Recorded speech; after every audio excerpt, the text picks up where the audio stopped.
C'est un quartier populaire qui a vu le jour dans les années 60. Sur près de 300 hectares, des immeubles voisinent avec des pavillons. Près de 20 000 personnes de tous horizons et de toutes cultures ont élu domicile au Blône, près du centre commercial Italie, du Triangle ou de la place de Zagreb. Des lieux très animés qui, pendant près de 2 mois, ont vécu au ralenti. Comme si le 16 mars, au lendemain du premier tour des élections municipales, le quartier était entré en hibernation.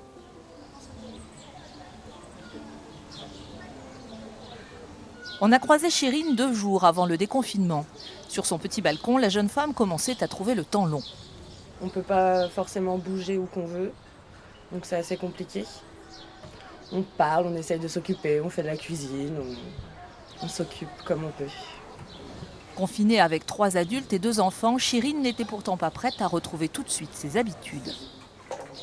On ne sait pas ce qu'ils peuvent faire, ce qui peut arriver, quoi, si on va rattraper le corona, enfin si on peut l'attraper encore, avec les tests qu'ils vont faire aussi. Ça fait assez peur. Comment vivre avec le coronavirus? La question taraude tous les habitants du Blône, pour lesquels s'adapter aux gestes barrières n'est pas toujours facile. Au marché, par exemple, pendant le confinement, la distanciation physique a peiné à s'appliquer malgré la surveillance des policiers. Arlette, 83 ans, n'était certes pas très rassurée, mais elle a eu du mal, elle aussi, à accepter la situation. On a l'impression presque d'être comme autrefois les pestiférés, vous savez. Qu'il ne faut pas qu'on nous touche, qu'il ne faut pas qu'on nous approche. C'est un petit peu ça, hein.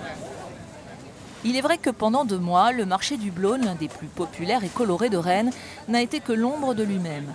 15 commerçants au lieu de 50 habituellement, un accès limité à 60 personnes à la fois et donc beaucoup d'attentes. Difficile à supporter pour Yves, 82 ans, qui ne voulait pourtant pas renoncer à l'une de ses seules sorties. Ça permet quand même aux gens de venir prendre des produits frais. Et puis certains qui n'ont pas de voiture ne peuvent pas aller dans les grandes surfaces, qui sont loin. Ici, il n'y a plus rien. Le petit machin taurinier ne fonctionne plus.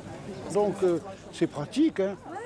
Le 16 mai, le marché du Blône a retrouvé un peu de sa vie d'avant, mais la prudence va rester de mise encore longtemps. Les gens peut-être ne vont pas être assez sérieux, c'est possible, hein.